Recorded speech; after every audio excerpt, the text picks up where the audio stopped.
Greetings, I'm Sabina Alkire, and I'd like to talk with you about 3 ways to turn a corner on poverty in the world. It's 2021. We live in a world in which financial and satellite and weather data are available by the moment, in which we can connect with colleagues across the world by video without a thought. But we also still have acute poverty. And now we have a pandemic. The world was taken by surprise by COVID-19, but it's no surprise that poor people are being hit the hardest. Households are relapsing into poverty, or becoming poor for the first time, or being trapped more completely as poverty continues to impact people's lives and livelihoods. Since the second half of the 20th century, the global story of extreme monetary poverty has been encouraging. There's been a reduction, driven by progress in China, but also many other places. But because of COVID-19, the extent of poverty has now risen. And for all the gains that were made before 2020, there were still painful, widespread inequalities. The pandemic is now compounding these inequalities and further widening these gaps. But, and this is the key thing, acute poverty is a problem that can be solved. Yes, countries can and must return to making gradual progress, but we can do better than that. We can make this decade an inflection point, a turning point for change.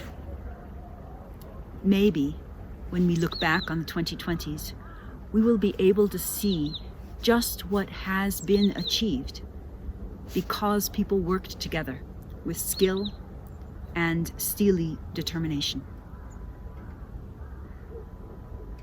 But why do people still live in acute poverty? A 2018 World Bank report talked of the poverty puzzle. And the analogy is fitting because poverty is a puzzle that we are still trying to understand. So my first question in regards to this puzzle is, what does poverty mean to you? A lack of money? A lack of money to do what? When poor people explain to us what poverty is, studies have found they rarely talk only about money. Money is a means to an end. They talk about what they want to do, but can't.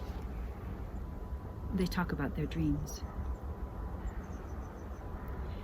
In the 1980s, the Nobel Prize-winning economist Amartya Sen came up with what he called the capability approach.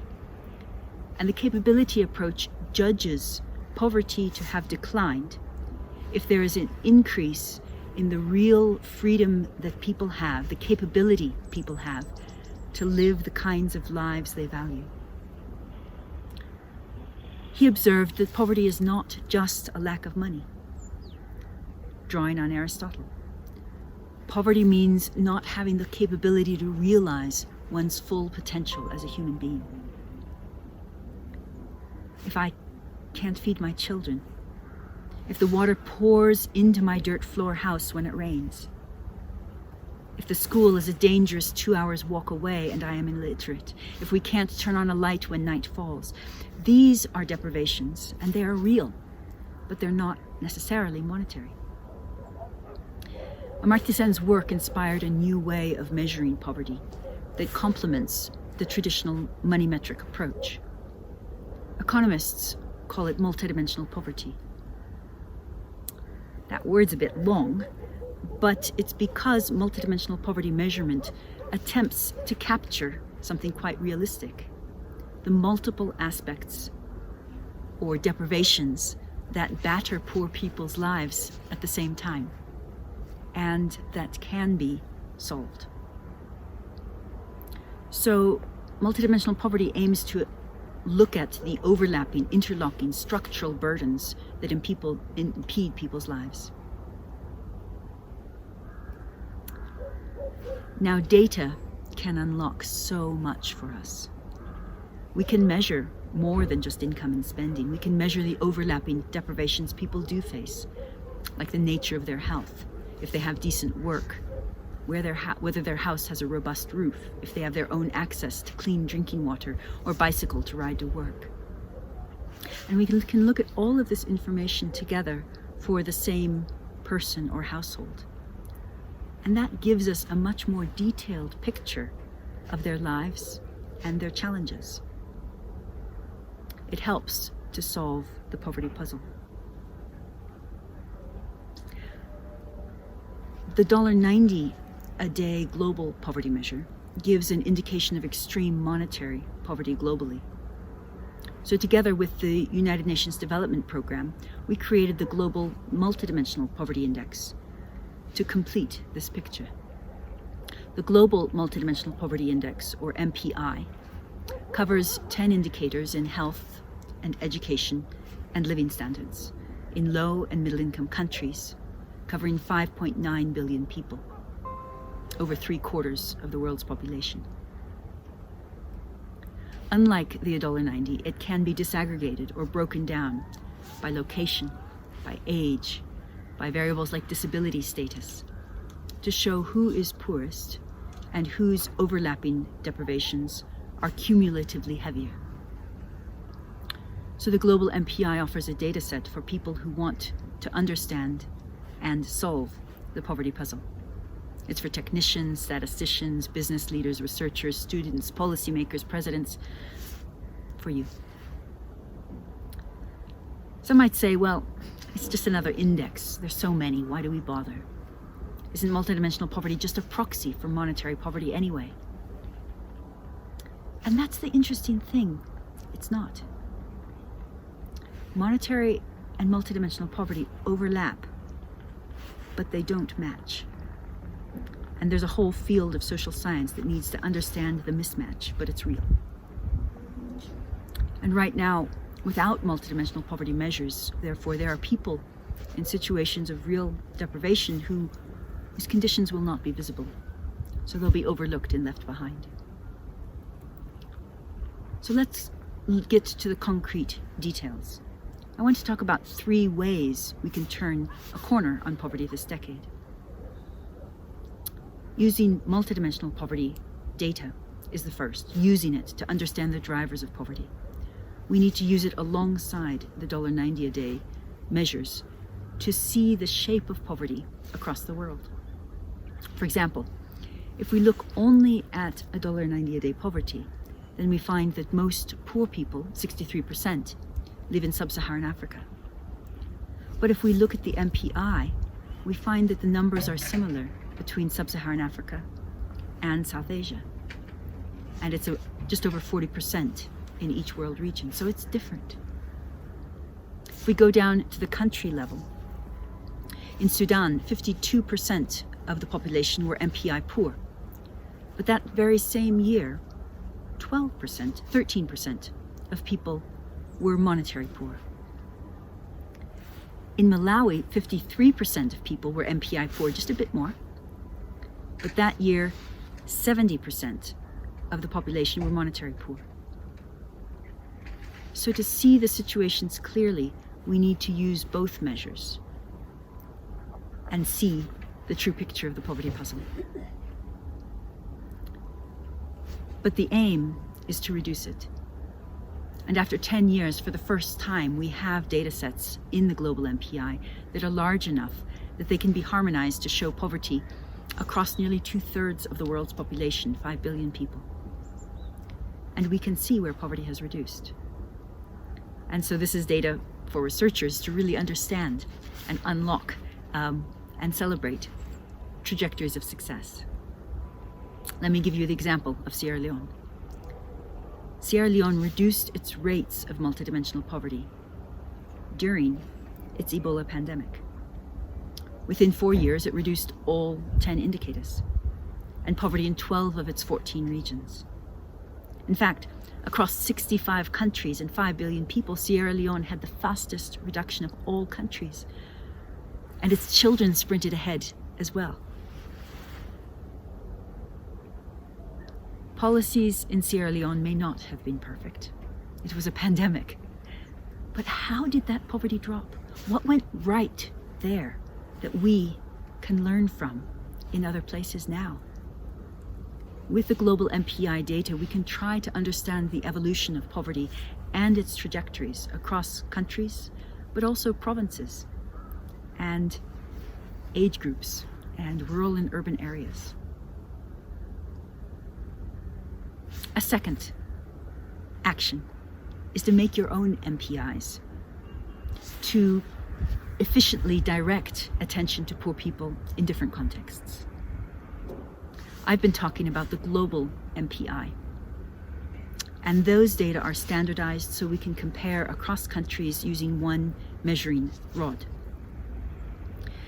But the whole point about multidimensional poverty measurement is that countries, non-governmental organizations, businesses, students, they can take this measurement technology and tailor it according to what poverty means in their contexts. So they can use this method to get even more detail, adding work, adding safety from violence, adding empowerment, adding environmental situations, adding higher and more ambitious goals than those of acute absolute poverty. For example, with official multidimensional poverty statistics as national poverty measures, governments identify where to target their resources. They focus on the provinces, the states, the districts, the population groups, where people are the poorest or the most people are poor. And they can plan how to reach the poorest people first. For example, using its national MPI, Colombia reduced poverty from affecting 30% to about 20% of its population in 8 years. Bhutan cut its MPI almost by 1/2 in 5 years and reduced the share of the people living in multidimensional poverty from over 12% to less than 6% in those 5 years. In Pakistan, the poorest district in the country saw the fastest reduction of poverty across the decade. MPIs offer guides to accelerate progress by adjusting budgeting, by coordinating across sectors and levels of government, targeting, monitoring, and evaluating progress. Our newest MPI is in Ghana and will guide its policies to reduce multidimensional poverty and, by so doing, to reduce the SDG indicators that are collected together into the headline MPI statistic. And they are reporting it as an SDG indicator. So national MPIs are tools that are being implemented now, and a strong global community of shared experience is developing. But the last invitation to you is to talk about multidimensional poverty. It sounds so simple, but it's fundamental. Let's continue to talk about the lived experience, complex deprivations, alongside those of monetary poverty. Let's keep asking our leaders what multidimensional poverty rates are in our countries. Let's keep thinking about the human experience of people who face these deprivations, and not just the numbers. The United Nations' first Sustainable Development Goal recognizes poverty as multidimensional, and the goal is to end poverty in all its forms and dimensions. And so countries report their national MPI as part of this aim. And they also share with each other what has worked. They demonstrate their progress, and they learn from each other how to face ongoing challenges more effectively. So it's also an area of really active innovation and creativity, not only by really important high-profile political leaders, but also by young analysts in country offices. And the private sector is also engaged. It can help looking at their own businesses and at their value chains, and NGOs as well. And the local and the international media can profile this issue and put it in front of us so that we remember it and are motivated to do something. And so the public can show that solving the poverty puzzle matters to us. The data on the global MPI, for example, it's open access. You can download it. So let's keep talking, let's keep exploring and thinking how to do this and turn this corner. I want to leave you with two thoughts. The pandemic shattered our statistical trends, even as it invaded our plans and routines personally. And for too many, existing poverty or the shock of becoming poor for the first time has made avoiding COVID, treating COVID, or surviving lockdown far more painful. So how can we pull this together? I want first to suggest that we need to acknowledge the front row players in the poverty puzzle. When poor people who have moved out of poverty reflect back on their experience, they name programs and services and kins and local groups as helping. But at the end of the day, over 3/4 of them reflected that it was really their own initiative, acting, seeking, persevering, putting different pieces together, that was the most important driver of change in their lives. And this supports what Amartya Sen calls their agency. We need to support their agency, their ability to act on what they value and have reason to value. It's completely fundamental. Yet second, when countries have turned the corner on poverty, it's often because a small group of highly committed and skillful people have put their effort, love, creativity, and steely determination into making a historic change. So please consider yourself invited to this challenge. Please accept this invitation. It's not a challenge just to loiter at the corner of the poverty puzzle and slip 1 or 2 pieces quietly into place, though that is wonderful as well if you can do it. But it's also a challenge to assemble a group, to throw a party, and devote the attention and the energy and the effort of a society for a given time into solving the poverty puzzle, into ending the abject conditions of acute poverty in all its dimensions, from which so many still suffer. Thank you so much for your part in this work.